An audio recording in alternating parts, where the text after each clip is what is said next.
हाय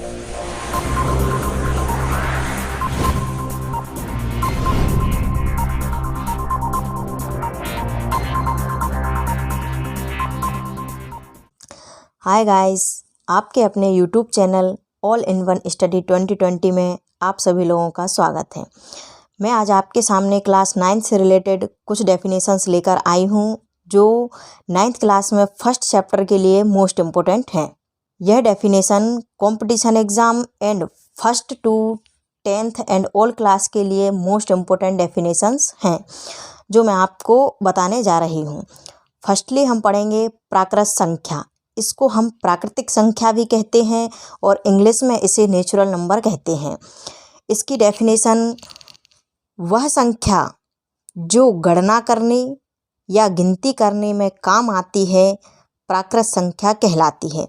जैसे हम बच्चों को समझाने के लिए कह सकते हैं कि किसी भी क्लास में बैठे हुए बच्चों की संख्या को काउंट करने के लिए हम फर्स्टली 1 से ही काउंटिंग शुरू करते हैं। जैसे अपन बच्चे से बोलेंगे कि इस कक्षा में कितने विद्यार्थी बैठे हैं, तो बच्चा हमेशा 1 से ही गिनना शुरू करेगा। अब संख्याएं अनंत तक चलती हैं, इसका कोई छोर नहीं होता है, तो हम कह सकते हैं कि वह संख्या जो गणना करने या गिनती करने में काम आती हैं प्राकृत संख्याएं कहलाती हैं। इसके सेट को हम कैपिटल N से दर्शाते हैं। इस ब्रैकेट को हम करली ब्रैकेट कहते हैं और सेट को दर्शाने के लिए करली ब्रैकेट का ही यूज किया जाता है। इसके सेट को जैसे हमने बताया फर्स्ट 1 2 3 4 5, इसके बाद मैंने डैश डैश लगाया, मतलब हम कितनी संख्याओं को लिखेंगे इसके लिए मैंने यहाँ डैश डैश लगाया।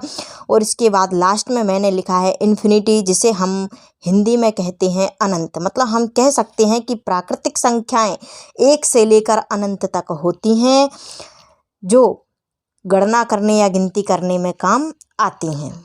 इसके बाद हम पढ़ने वाले हैं पूर्ण संख्या, जिसे हम कहते हैं होल नंबर। तो पूर्ण संख्या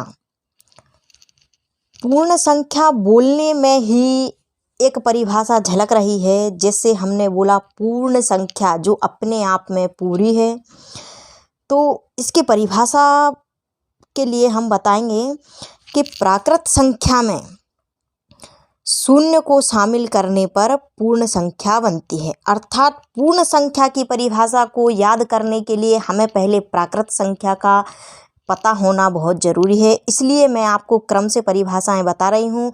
पहले मैंने आपको प्राकृत संख्या बताई, उसके बाद मैं आपको पूर्ण संख्या बता रही हूँ। तो प्राकृत संख्या हम जानते हैं 1 से शुरू होती हैं और अनंत तक जाती हैं।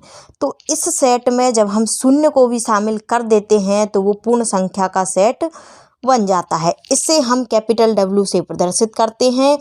Capital W equal to set 0 1 2 3 dash dash लगा के मैंने इन्फिनिटी लिखा है। मतलब मैं बीच में कितनी संख्याएं बोलूँगी इसके लिए मैंने डायरेक्ट इन्फिनिटी लिखा है। अर्थात हम कह सकते हैं कि शून्य से लेकर अनंत तक की संख्याओं को पूर्ण संख्या कहते हैं। इसके बाद हम पढ़ने वाले हैं पूर्णांक संख्या। पूर्णांक संख्या एक पूर्णांक शब्द से ही उसकी परिभाषा समझ सकते हैं। पूरा अंक जो पूर्णांक कहलाता है। तो इसकी डेफिनेशन हम बताएंगे कि पूर्ण संख्या में ऋणात्मक संख्याओं को, ऋणात्मक मतलब नेगेटिव जो संख्याएं, नेगेटिव नंबर होते हैं, उनको यदि हम पूर्ण संख्या में ऐड कर दें तो वो पूर्णांक संख्या कहलाती है। तो इसकी डेफिनेशन पूर्ण संख्या में ऋणात्मक संख्याओं को शामिल करने पर पूर्णांक संख्या बनती है। इससे हम कैपिटल I से दर्शाते हैं या कैपिटल I से प्रदर्शित करते हैं। तो हम देख सकते हैं कि मैंने यहाँ आपको capital I equal to set के अंदर माइनस इन्फिनिटी लिखा है। माइनस इन्फिनिटी यदि हम नहीं भी लिखें तो भी चलेगा, क्योंकि इन्फिनिटी पॉजिटिव हो या नेगेटिव हो, इन्फिनिटी इन्फिनिटी होता है। तो इन्फिनिटी से जो वैल्यू मैंने ली है डैश डैश लगा के -4 -3 -2 -1 0, तो 0 जो मैंने 20 सेंटर में लिया है तो इसके लेफ्ट साइड में मैंने नेगेटिव वैल्यू ली है और राइट साइड में मैंने पॉजिटिव वैल्यूज़ ली हैं। तो इसको लिखने का एक और तरीका मैं आपको बता रही हूँ कि कैपिटल I इक्वल टू हम सेट के अंदर 0 लिखा। अब 0 के आगे ना तो मैंने प्लस लगाया ना माइनस लगाया, इसलिए नहीं लगाया क्योंकि 0 ना प्लस का होता है ना माइनस का होता है, 0 0 होता है। इसके बाद मैंने लिखा है प्लस माइनस 1, इसका मतलब हुआ कि 1 प्लस का भी है और माइनस का भी है।